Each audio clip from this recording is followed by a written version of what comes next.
Muy bien. ¿Cómo estás, Yasuri? Buenos días. Qué gusto saludarte. Bien, chicos, hoy día corresponde a la filosofía medieval, ¿ya? Bueno, este, estamos hablando, para ubicarnos en el contexto de la Edad Media, ¿no es cierto? ¿Ya? Muy bien. El tema central de la filosofía medieval va a ser el problema de las dos verdades, ¿ya? Ese es el tema central. ¿Cuáles son las dos verdades? Se propone una verdad que se obtiene a través de la fe, ¿ya? La cual se alcanza mediante la religión, y otra verdad que se alcanza a través del uso de la razón, o sea, a través del uso de la ciencia y la filosofía. ¿Ya? La pregunta va a ser, ¿qué relación hay entre ambas? ¿O no hay ninguna relación? ¿Ya? Ese va a ser uno de los temas centrales de debate en este periodo. ¿Ya? Ya. Además, vamos a dividir la filosofía medieval en dos, ¿ya? La patrística y la escolástica, ¿ya? Patrística viene de padre, ¿ya?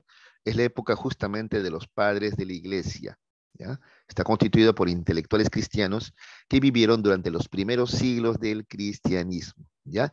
Y ellos van a tratar de darle un sustento racional al cristianismo, ¿ya? Si nos ponemos estrictos, jovencitos, ¿ya?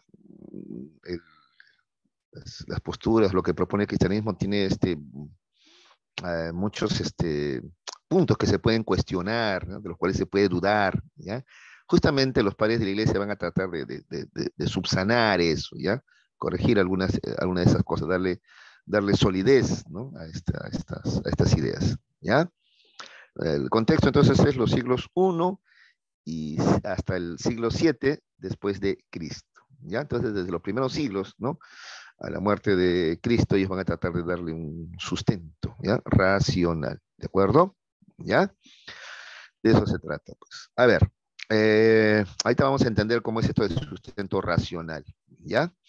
Bien, veamos a o algunos de sus representantes, ¿ya? Justino dice que el cristianismo es la verdadera filosofía, por ejemplo, ¿no? Entonces él propone que el cristianismo es una filosofía, pero para eso tendría que ser, pues, racional, ¿no es cierto? ¿Ya? ¿De acuerdo? Cuando el cristianismo en realidad se basa, pues, en la fe, ¿no? Pero él está proponiendo en todo caso ahí indirectamente un encuentro entre fe y razón, ¿no es cierto? ¿Ya? Orígenes dice que la Biblia debe interpretarse de manera alegórica, ¿ves? Ahí está ya, mira, ya comienzan a salir las defensas ya, ¿no? Lo que pasa es que hay cosas que si tú interpretas literalmente vas a terminar cuestionando, pues, la Biblia, ¿no? Yo te comentaba, creo, ¿no? Que recuerdo, claro, cuando iba a dar mi primera comunión, ya tenía yo 11 años y no me cabía en la cabeza esto, pues, de que todos somos hijos de Adán y Eva. Más cuando yo estudié en un colegio donde había, pues, diversidad racial, ¿no? Donde estudiaba había varios morenos, ¿ah? Varios morenos, ¿ya? Incluso a mí me decían desteñido, me decían, ¿no? Pero, bueno, así me decían ellos, ¿no? Ya. Y también había gente de rasgos andinos más marcados que los míos, etcétera, ¿no? Entonces yo decía, pero ¿cómo de Adán y Eva prevenimos todos? Aparte que leyendo la Biblia, pues Abel había sido muerto, asesinado por Caín, entonces todos somos hijos de Caín, ¿no?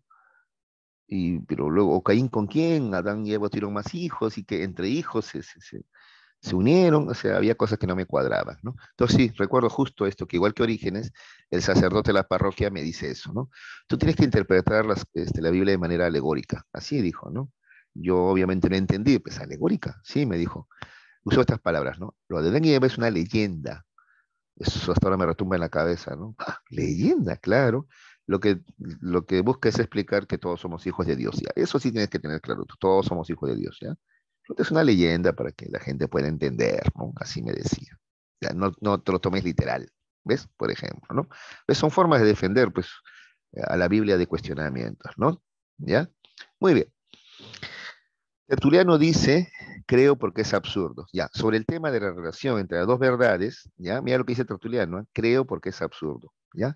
Mira lo que dice, la razón es totalmente contraria a la fe, dice Tertuliano, además de peligrosa. Mira, la razón es contraria a la fe, además que es peligrosa, porque es fuente de confusión, o sea, de herejía, pues lo que decían ellos, ¿no?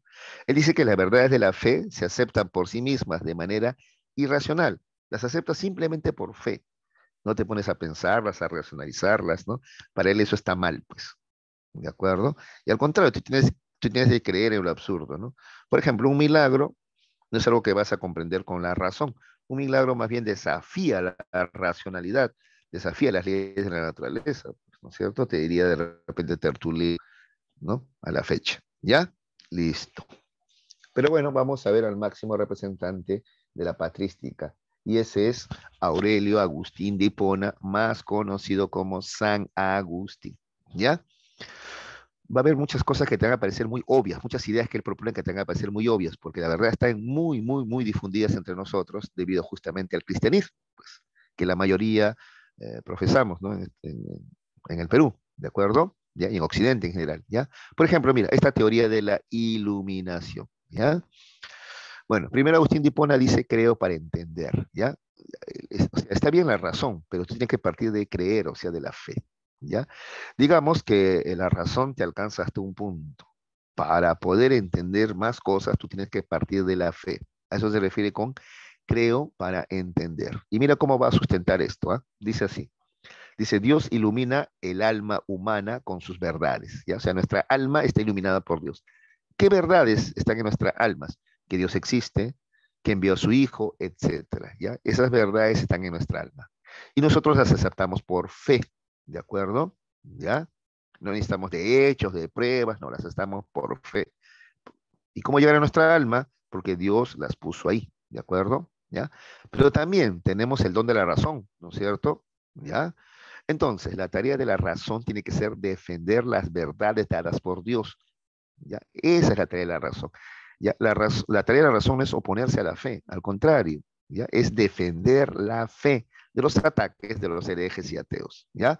Por eso él dice, creo para entender, y si tú quieres también aquí puedes agregar algo que también él dijo, asociado a esto último. Él dice que la filosofía, ¿ya? Es sierva de la teología. ¿Ya? La filosofía es sierva de la teología.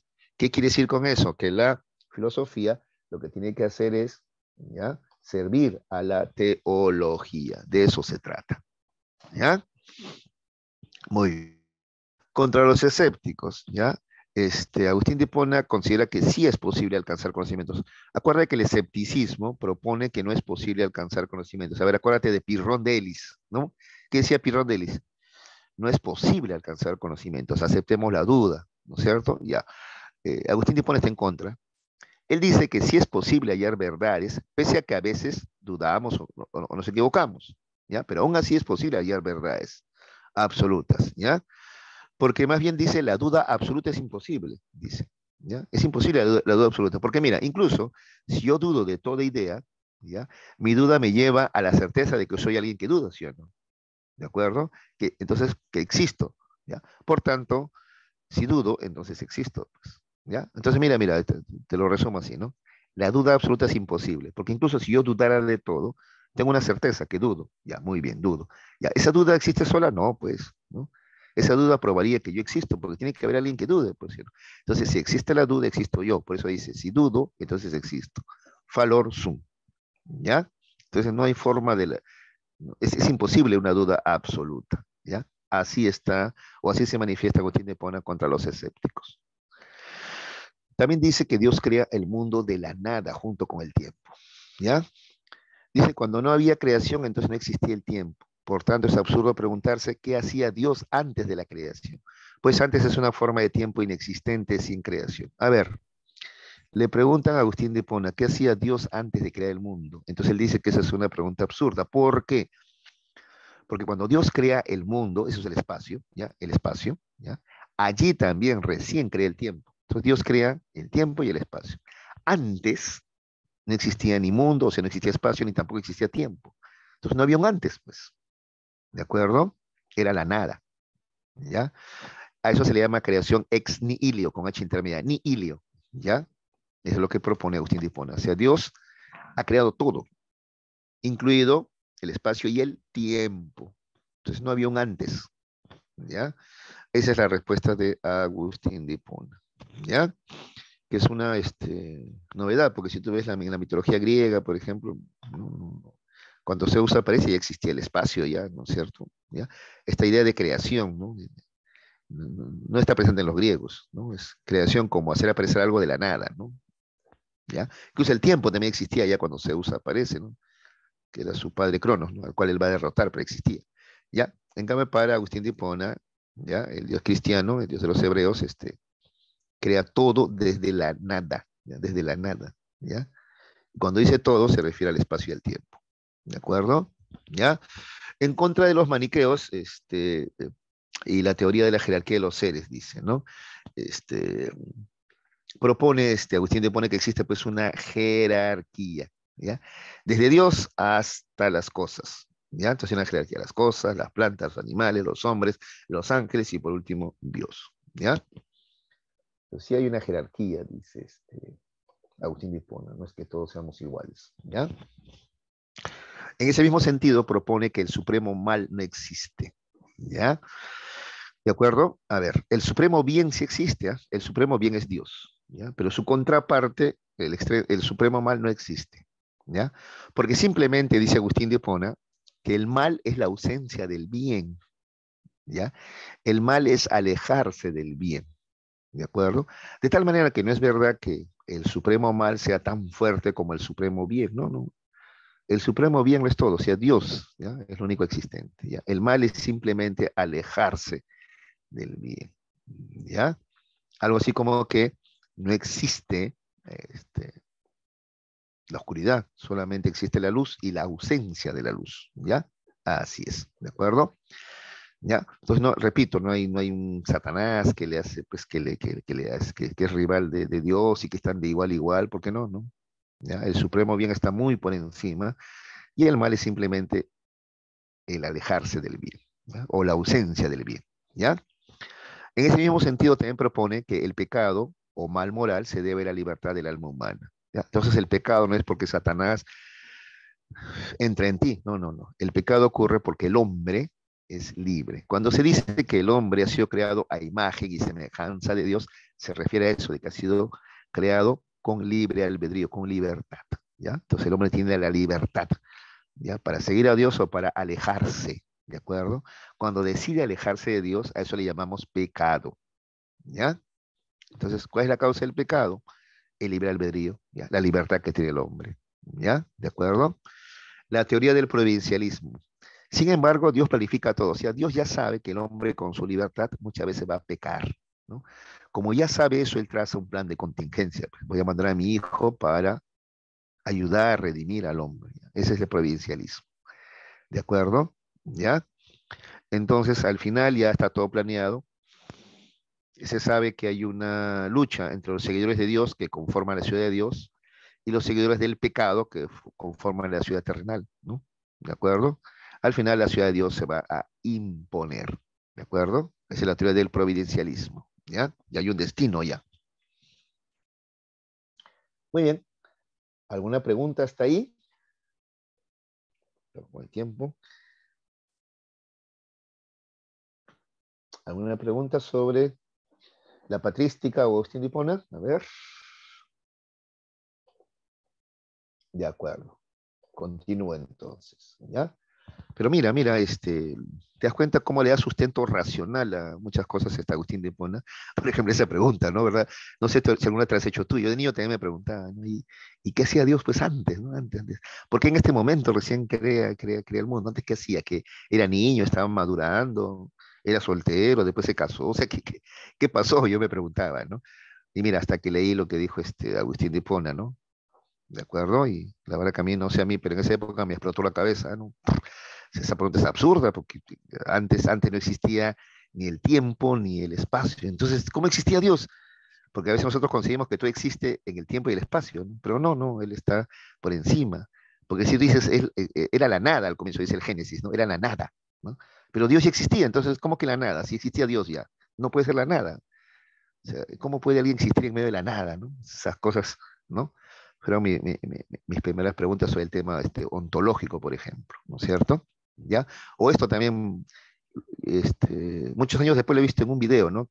Se lo atribuyen a Albert Einstein, ¿no? Dicen, el niño Albert Einstein, ¿no? Dice que el profesor le dice, ¿no? Que, que, este, que el mal existe, ¿no? Y Einstein le contesta, ¿no? No existe el mal, ¿no? Solamente el bien y la ausencia del bien, ¿no? Como solamente existe la luz y la ausencia de la luz y no la oscuridad, dice, ¿no? Pero en realidad me estoy viendo que eso no es de Albert Einstein, esto es de Agustín de Hipona en realidad, ¿no? Muy bien, chicos, vamos a continuar. Vamos a ver ahora la escolástica, ¿ya? Es un segundo momento de la filosofía medieval, ¿de acuerdo? ¿Ya? La escolástica. Contextos, mira, ya siglo 8 y 9, ¿ya? De nuestra era, ¿de acuerdo? O después de Cristo, si tú quieres, ¿ya? Y se llama escolástica porque es la doctrina generada en las escuelas, ¿ya? Escolástica viene de escuela y universidad, ¿ya? Y la iglesia va a fundar escuelas y universidades para formar a sus cuadros ahí, ¿no? A sus teólogos, ¿ya? Que van a defender la fe, ¿ya? Con esa misma idea fue fundada también San Marcos, ¿ya? San Marcos, claro, fue fundada también por la iglesia. ¿Qué cosa crees que se enseñaba o se impartía en San Marcos? Teología, pues básicamente en un primer momento, ¿de acuerdo? ¿Ya? Era un tema de defender la fe contra los ataques y cuestionamientos que habían ya en esa época también, ¿de acuerdo? ¿Ya? Bueno, vamos a ver algunos de sus representantes, ¿ya? Bueno, vamos a ver a dos en realidad, ¿ya? Anselmo de Aosta primero, ¿ya? ¿Por qué tenemos que verlo? Porque él es autor de la prueba ontológica para demostrar la existencia de Dios, ¿ya? ¿En qué consiste la prueba ontológica para demostrar la existencia de Dios? ¿Ya? Mira lo que dice San Anselmo, así también se le conoce, ¿ya? Como San Anselmo. Dice, Dios es lo más grande que se puede pensar, ¿de acuerdo? ¿Ya? A ver, dentro de tu pensamiento, a ver, ¿hay algo más grande que Dios? No, pues, si Dios es eterno, infinito, omnipotente, omnipresente, entonces, ya, es lo más grande que puedas pensar, ¿de acuerdo? Ya.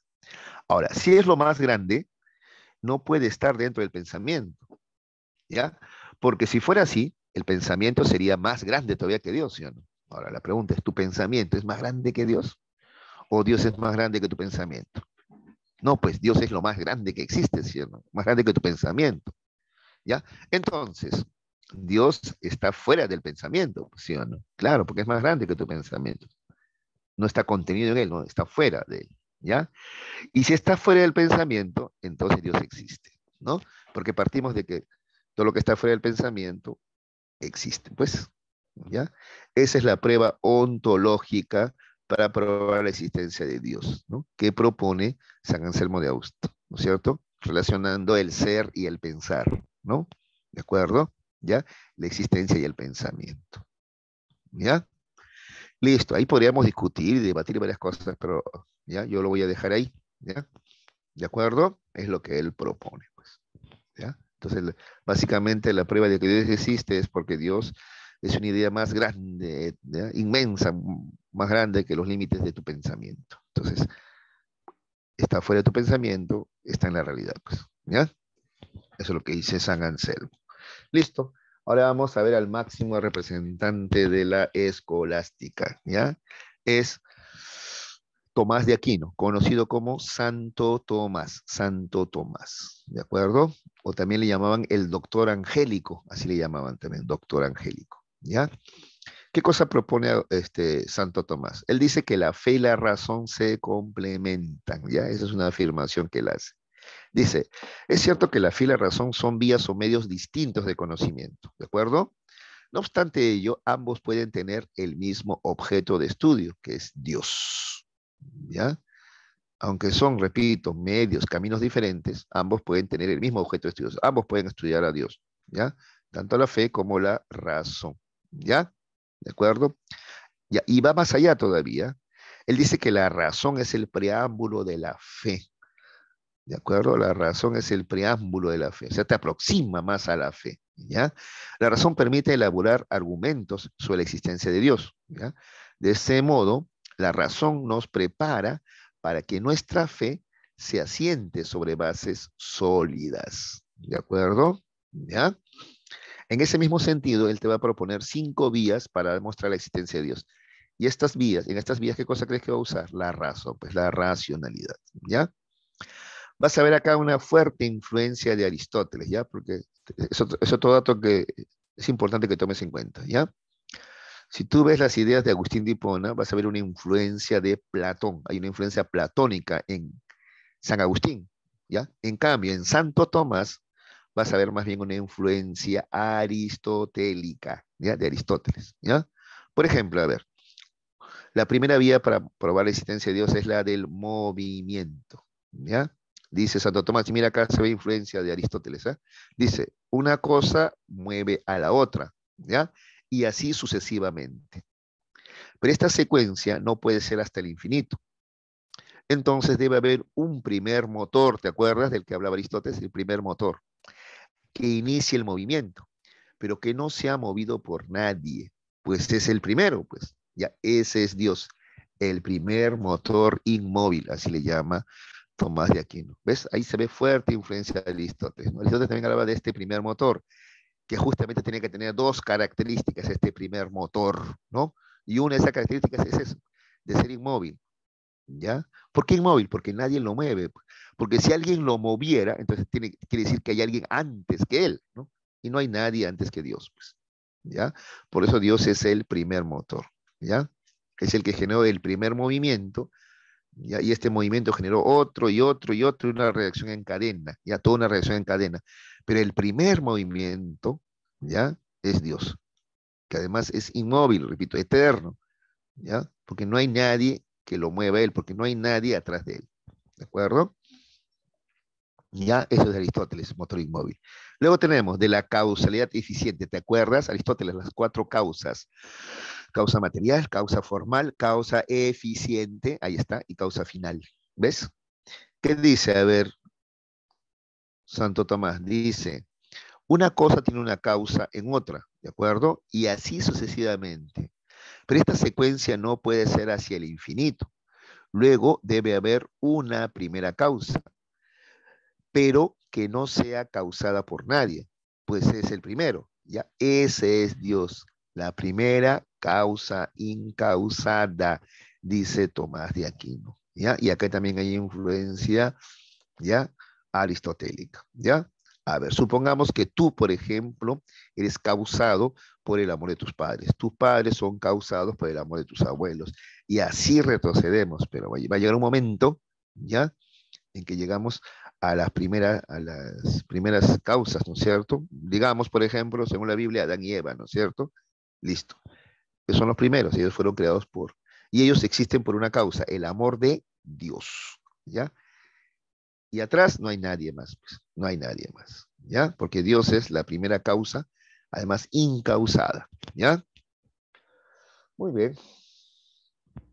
De la necesidad y la contingencia también habla, ¿ya? A ver, dice, todas las cosas que vemos no han existido en algún momento. O sea, como decimos, o solemos decir, nada es eterno, decimos, ¿sí o no? ¿Ya? Entonces, todas las cosas que vemos ahora, en algún momento no existieron, ¿ya? Porque nada es eterno, pues, ¿sí o no? ¿Ya? Es decir, su existencia es contingente. Eso se refiere con contingente, ¿ya? En algún momento no existieron, ¿ya? Cualquier cosa que tú puedas ver, en algún momento no existió, porque nada es eterno. Todo es contingente, ¿ya? Pero, si solo existiesen esas cosas contingentes, ¿ya? Entonces hubo un momento en que no existía nada, pues, ¿sí o no? ¿No es cierto? Claro, porque todo es contingente, nada es eterno. En un momento nada existía, ¿ya? Pero ahora, de la nada no sale nada, pues, ¿sí o no?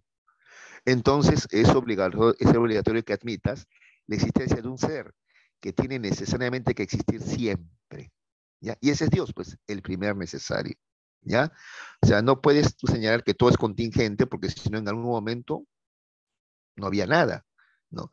Tienes que aceptar que hay alguien que es eterno, ¿ya? Porque no te olvides de la nada, nada surge, pues, ¿ya? Tiene que haber alguien eterno, o sea, necesario, no contingente, y ese es Dios, ¿ya? De los grados de perfección, es otra prueba que presenta Tomás de Aquino, dice, unas cosas son más perfectas que otras, ¿de acuerdo? Pero a su vez hay otras más perfectas, y así sucesivamente.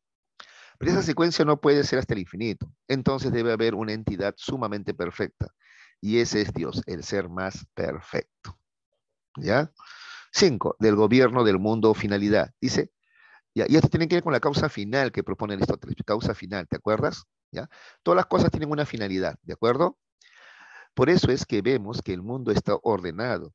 Pero el mundo no es un ser inteligente, ¿no es cierto? Luego debe haber una inteligencia que ordene el mundo. Ese es Dios, la inteligencia ordenadora. ¿De acuerdo? ¿Ya? Esta es una de las pruebas que más usan los cristianos en la actualidad también, ¿no? Dice, mira, el mundo está ordenado, ¿ya? Está bien diseñado. Entonces, ¿quién puede ser el diseñador, el arquitecto del universo? Tiene que ser Dios, pues, ¿quién más? ¿Ya? ¿Qué más? Además, también Tomás de Aquino consideraba que la iglesia mandaba sobre los estados, porque los estados buscan el bienestar del hombre aquí en la tierra mientras dura su vida. En cambio, la iglesia busca el bienestar del hombre allá en la eternidad. Entonces, ya las tareas de la iglesia son más grandes, por eso la iglesia es superior a los estados, ¿ya? Y por tanto, el papa por encima de los reyes, pues, ¿no? Eso es lo que dice Tomás de Aquino. ¿Listo? ¿Alguna pregunta sobre Santo Tomás? Ya, continuamos entonces, ¿ya? Guillermo de Ocán, ¿ya? Vamos a ver a Guillermo de Ocán dentro de la escolástica, ¿ya? Aunque este es opuesto a muchas ideas que propone Tomás de Aquino, ¿ya? Vamos a ver a continuación, ¿ya? Y también vamos a ver luego por qué le llaman el príncipe de los nominalistas, ¿ya? Ahorita vamos a ver eso, ¿ya? Primero, mira, mientras para Tomás de Aquino fe y razón se complementan, ¿ves? Acá ya comienza una discrepancia ya. Para Guillermo de Ocán, en cambio, fe y razón son incompatibles, dice. ¿Por qué? Dice, la razón se encarga del conocimiento de la naturaleza, ¿ya? O sea, es totalmente ajena a la fe. La fe se encarga, en cambio, de las verdades reveladas por Dios. Por tanto, son absurdas las pruebas para demostrar que Dios existe, ¿ya? Porque, repito, la razón es el camino. Razón y fe son incompatibles. Son caminos diferentes que se ocupan de temas diferentes también. ¿Ya? ¿De acuerdo? La razón se encarga del conocimiento de la naturaleza. ¿Ya? En cambio, la fe de las verdades reveladas por Dios. Son cosas totalmente diferentes, incompatibles. ¿Ya? Es una primera discrepancia. Luego, los universales no existen. A ver, acá permíteme explicarte primero, a ver, ¿qué son los universales? A ver, recordemos a Platón, ¿ya? Platón te decía que existían las ideas independientemente de las cosas, ¿te acuerdas? ¿Ya? Eso es un universal, pues, por ejemplo, a ver, belleza, así en general, es un universal, ¿ya? Que según Platón, ¿te acuerdas? Tenía vida propia en el Topos Uranos, ¿no? La belleza tiene vida propia, ¿ya? Entonces aquí en la Tierra las cosas son más o menos bellas en la medida que se parezcan más a ese ideal, es una idea, ¿ya? De belleza, es una idea que tiene vida propia, ¿ya? O si tú quieres, libro también es un universal también, libro. ¿Por qué se llama universal? Porque designa a un conjunto de objetos que tienen esas características, ¿ya? ¿De acuerdo? Entonces las cosas van a ser más o menos libros, si tú quieres, en la medida que se parezcan más a ese ideal del libro, ¿ya? Entonces esos son los universales, ¿ya? Son ideas, ¿no? Belleza, bien, los modelos de las cosas, libro, hombre, así en general, son universales, ¿ya? Ahora, el debate es, ¿estos universales tienen vida propia? Algunos seguidores de Platón van a decir que sí tienen vida propia. Guillermo de Ocán, en cambio, va a decir, no, no tienen vida propia. Son solamente nombres que el hombre le da a las cosas, pues. ¿Ya? De ahí viene el término nominalista, ¿ya? Por eso decía al comienzo, pues, príncipe de los nominalistas, ¿ya? Guillermo de Ocán es un nominalista porque considera que los universales no tienen vida propia, ¿ya? Hombre, libro, bien, belleza, esos son universales, no tienen vida propia. Son solamente nombres que los hombres le asignamos a las cosas, ¿ya? Nada más. ¿De acuerdo? ¿Ya? Acá está, dice, los universales no existen, dice. Solo existen las cosas individuales, aquellas que se nos presentan ante nuestros sentidos, ¿ya? Los conceptos generales, son universales, concepto general, ¿no? Libro, hombre, árbol, etcétera, ¿ya? Son solo palabras que hemos creado nosotros para agrupar las cosas, ¿ves? Palabras, nómina, nómina, ¿ya? Deviene nominalismo, pues. ¿De acuerdo? En ese mismo sentido, también Guillermo de Ockham propone el principio de economía lingüística conocida como la navaja de Ockham, ¿ya? Dice lo siguiente, no hay por qué multiplicar los entes sin necesidad, ¿ya? Justamente, ¿qué es lo que hace Platón? Pues Platón, ¿no? Multiplica los entes, ¿no? Ya es difícil, decía Aristóteles, ¿no? Explicar este mundo y vas a crear otro mundo, el mundo de las ideas, ¿no? Duplicando los problemas, ¿ya? En ese mismo sentido, Guillermo de Ockham propone entonces un principio de economía o navaja de Ockham. No hay que multiplicar los entes sin necesidad, ¿ya?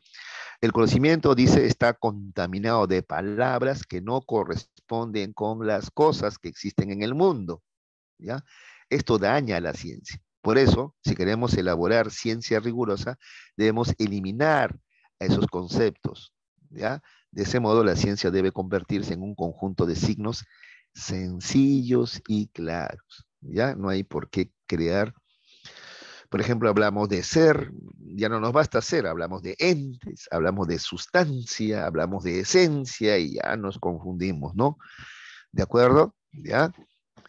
Guillermo Kant propone que hay que simplificar las cosas, no hay que complicarnos. ¿Y cómo nos complicamos? Cuando creamos eso, justamente, nuevos entes, esencias, seres, pues, ¿ya? ¿De acuerdo? Muy bien.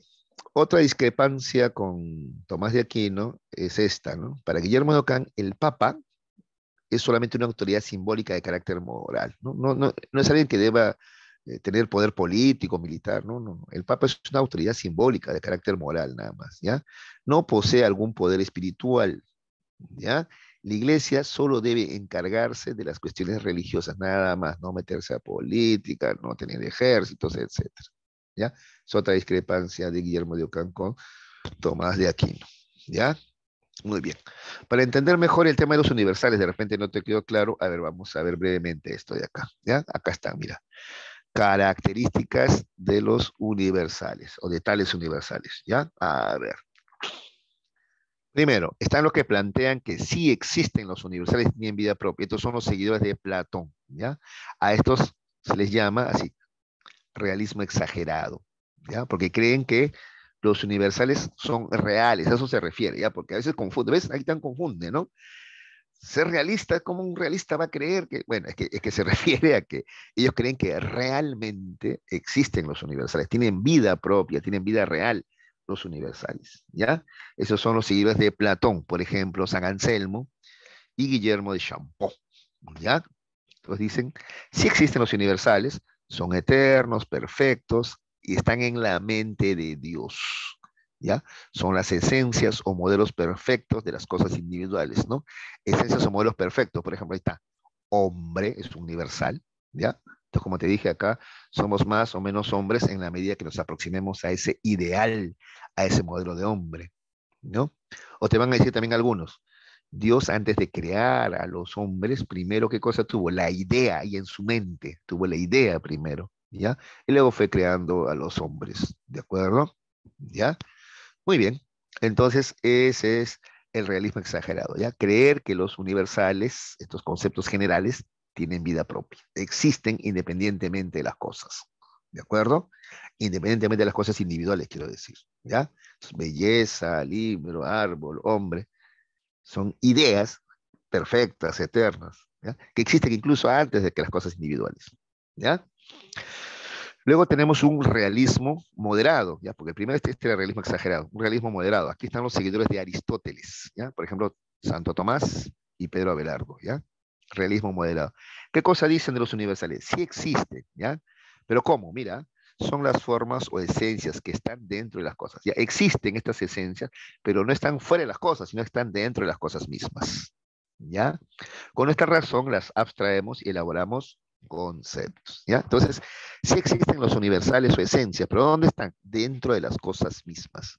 Nosotros con nuestra mente somos capaces de abstraerlas, ¿ya? Sacarlas de ahí para elaborar conceptos, ¿ya? Y finalmente tenemos a los nominalistas, ¿ya? El nominalismo, ¿ya? ¿Qué dicen ellos? Que los universales no existen, ¿ya? Los nominalistas son materialistas y tenemos como máximo representante a Guillermo de Ockham, ¿te acuerdas que le decían el príncipe del nominalismo? ¿Ya? También tenemos acá a Rosalino de Campaña, ¿ya? ¿Qué cosa dicen? A ver, no existen los universales, son solamente palabras vacías, lo único que existen son las cosas individuales. Es absurdo estar discutiendo sobre entidades que no existen, dicen incluso ellos. Muy bien. ¿Alguna pregunta para pasar ya a la dirigida? Ya, si no hay preguntas, a ver, pasamos a la dirigida. Ya, chicos, muy bien. Ya, a ver, la pregunta número uno, a ver. Dice así, Agustín se encuentra muy lejos del fideísmo, que siempre representa una forma de irracionalismo. La fe no sustituye a la inteligencia y tampoco la elimina. Al contrario, como ya hemos dicho previamente, la fe estimula y promueve la inteligencia. La fe es un cogiter cum, ¿no? Asesuan, es decir, un modo de pensar asintiendo, ¿ya? Esa es la fe, un modo de pensar asintiendo, ¿de acuerdo? Por esto, si no hubiese pensamiento, no existiría la fe. Y de manera análoga, por su parte, la inteligencia no elimina la fe, sino que la refuerza y en cierto modo la aclara. ¿De acuerdo? ¿Ya? El fragmento anterior hace referencia al postulado agustiniano, o sea, de San Agustín, que afirma que, a ver, ¿cuál sería tu respuesta?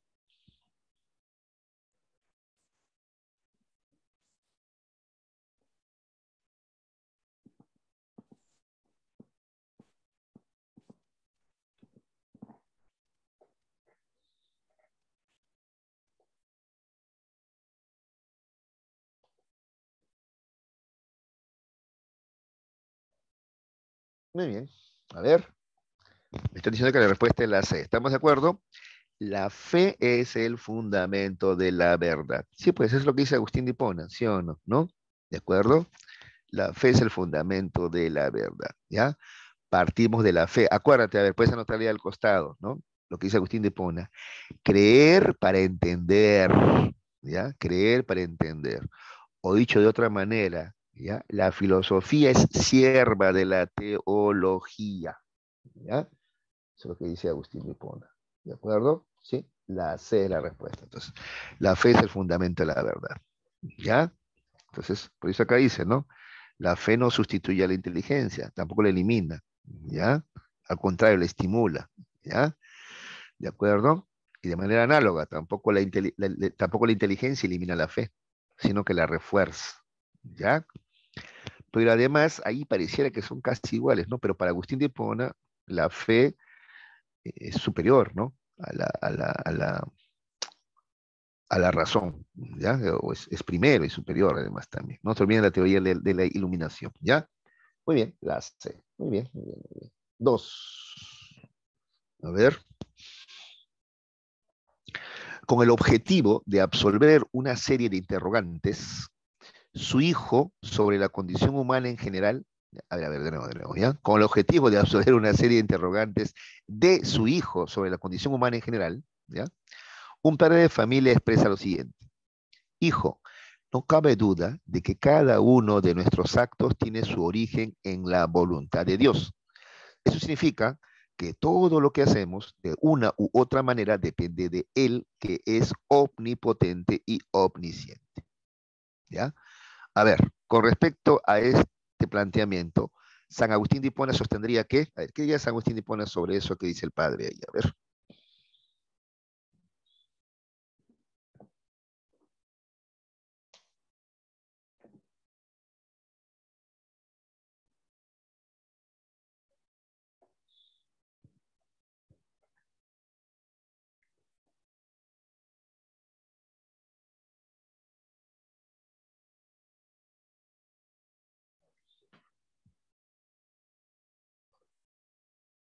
Ujú.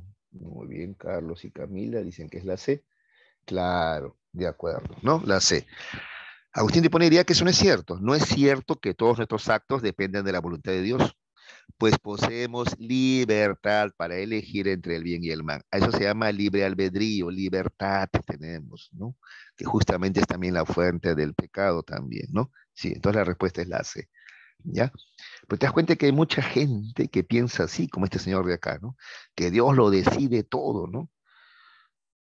¿No es cierto? Ya, ahorita puedo poner varios ejemplos, ¿no? A ver. Hay una canción que se llama El primer beso, por ejemplo, que en el coro dice, ¿por qué se fue? ¿Por qué murió? Porque el Señor me la quitó, dice, ¿no? Dice, el mismo tipo antes en la canción admite que iba más de ciego, oscurecía, no podía ver, había un letrero de desviación, el cual pasó sin precaución. Y luego el carro se voltea y él dice, ¿por qué el Señor me la quitó? Cuando es él, ¿no?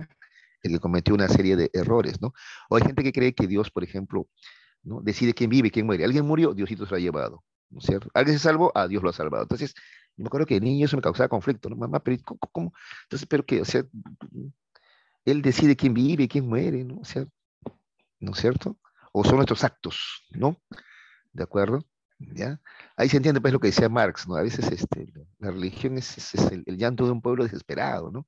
Es la gente que no sabe tomar decisiones, entonces ya, bueno, ya, que Dios decida todo por mí y creen que eso es mejor fe, ¿no? ¿Ya? Bueno, muy bien, ahí lo dejo como reflexión, ¿ya? Entonces sí, 2S, ¿ya? Agustín de Hipona estaría en contra de esto porque no tenemos libre albedrío los seres humanos, ¿ya? Muy bien, a propósito, ¿han visto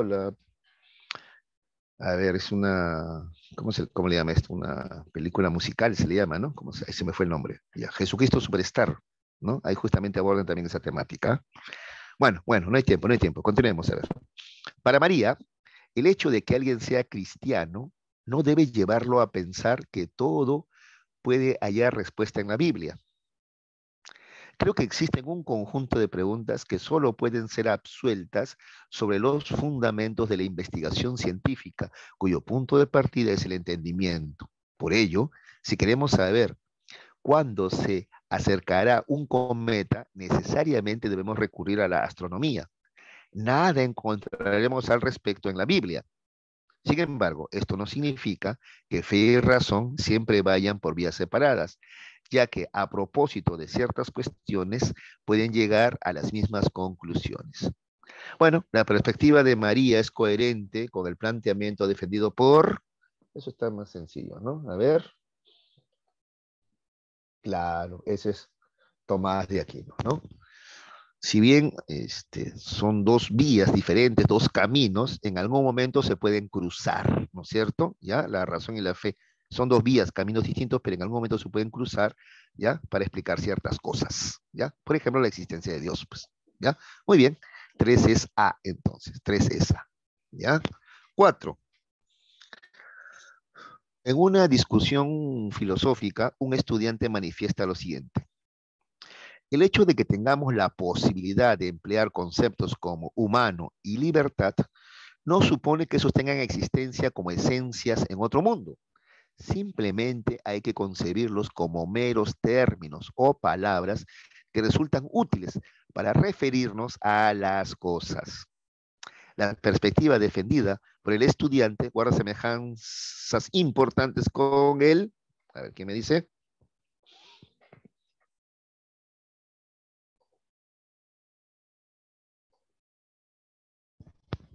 De acuerdo, de acuerdo, de acuerdo. A ver, claro, la C. Muy bien, claro. Ya, esto va en relación con el nominalismo que proponía Guillermo de Oca, ¿no es cierto? ¿Ya? Porque mira, a ver, estos son universales, pues. Humano, libertad, son universales, ¿no es cierto? ¿Ya? ¿De acuerdo? ¿Ya? Ahora, no se supone que estos tengan existencia como esencias que viven en otros mundos, como proponía Platón, ¿no? Simplemente hay que concebirlo, dice, como meros términos o palabras, ya nóminas palabras, ¿no? Que resultan útiles para referirnos a las cosas. ¿Ves? Eso es lo que propone el nominalismo de Guillermo de Oca. Muy bien, muy bien. 5. Muchas personas que profesan la religión cristiana manifiestan que el único camino para alcanzar una comprensión de la existencia de Dios es la fe. Por eso suelen sostener que para entender la realidad del Ser Supremo, basta con confiar en el conjunto de verdades reveladas que nos brinda la Biblia. Al respecto, Santo Tomás de Aquino afirmaría que, a ver, ¿quién me dice?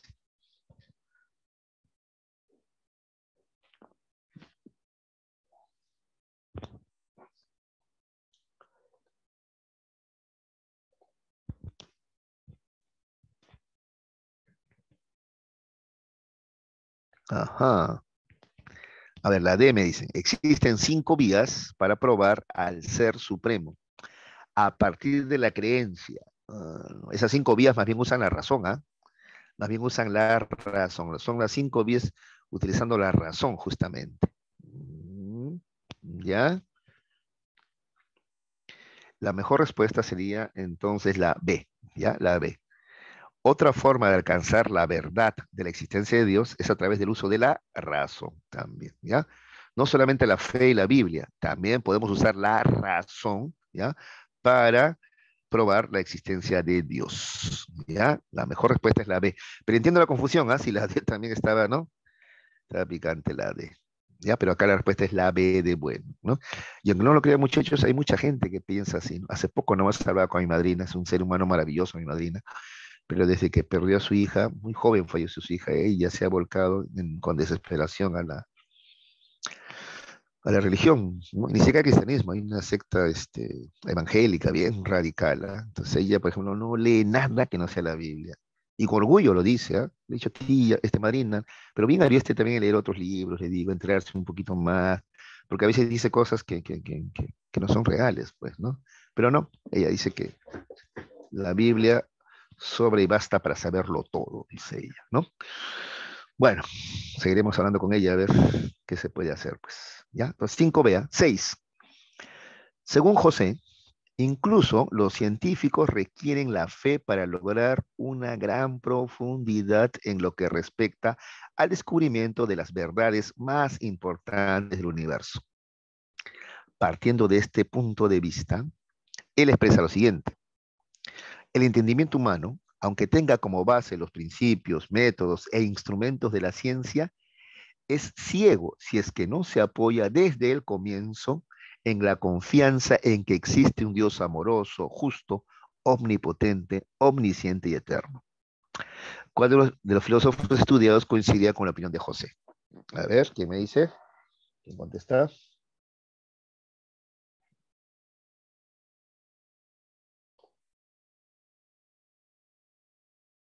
Claro, Carlos, ¿no es cierto? Sí, ¿ya? Acá se ve clara la postura de San Agustín, ¿no? O Agustín de Hipona, ¿no? San Agustín, ¿ya? Porque no niega la razón, está bien, pero ¿de qué hay que partir? De la fe primero.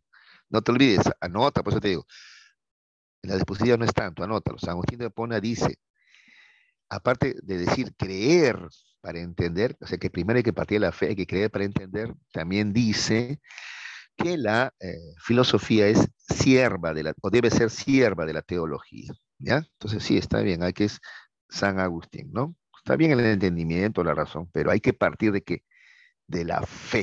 ¿Ya? Acá no usa la palabra fe, pero se refiere a eso, a ella cuando dice, ¿no? Confianza en que existe un Dios amoroso. Esa confianza es fe, pues. Fe, ¿no? Esperanza en que existe un Dios amoroso, justo, etcétera. ¿Ya? 6 esa. 7.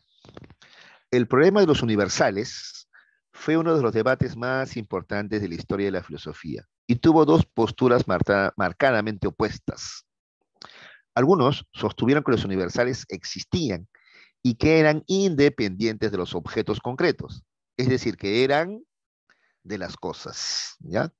Otros refutaron este planteamiento y consideraron que los universales no existían y que eran meros, ¿ya?, etiquetas que el ser humano pone a las cosas para agruparlas por su semejanza. ¿Ya? ¿Cuál sería la respuesta? A ver.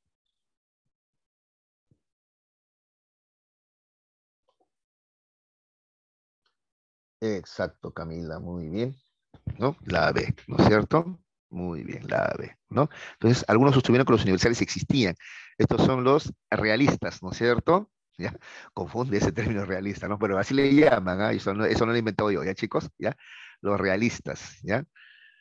Más todavía cuando vemos el tema de nociología, ahí también se usa el término realista, pero con otra acepción, ¿no? Ese es el problema, pues. Ya. Muy bien. Algunos entonces, los realistas, ¿no? Sostienen que los universales existían y eran independientes de los objetos concretos, es decir, que eran, ¿qué cosa? Esencias de las cosas, ¿ya? Pero que esas esencias estaban fuera de las cosas, qué curioso, ¿no? Eso es lo que dice el platonismo, pues, ¿no? Las esencias de las cosas están fuera de las cosas mismas, ¿ya? Otros, ya estos, refutaban este planteamiento y consideraban que los universales no existían y que eran, acá están los nominalistas, ¿no? Nominalistas.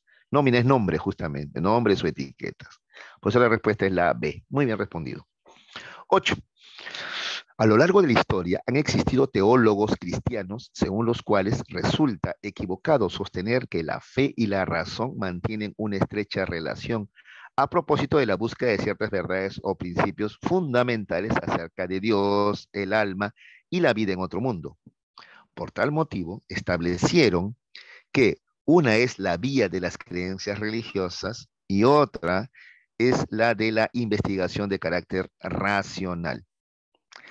De manera semejante, el filósofo medieval establece una independencia absoluta entre la fe y la razón. A ver. Exacto. muy bien, Alex, Camila, claro. Ese es Guillermo de Ockham, ¿no? Mientras que para Tomás de Aquino, ¿no? La fe y la razón se complementan, ¿no? Se colaboran, se ayudan. Para Guillermo de Ockham, no, son vías diferentes totalmente, ¿no? La razón se encarga de estudiar las leyes de la naturaleza y la fe se encarga de estudiar las leyes o las verdades reveladas por Dios. Entonces son dos caminos totalmente diferentes, sin relación alguna. Es lo que plantea Guillermo de Ockham, ¿ya? Sí, por eso en la 8 la respuesta es la C. Bueno, chicos, ¿alguna pregunta para finalizar nuestra clase el día de hoy? Si no, bueno, a ver, ahí quedamos, pues, para que tengan algo.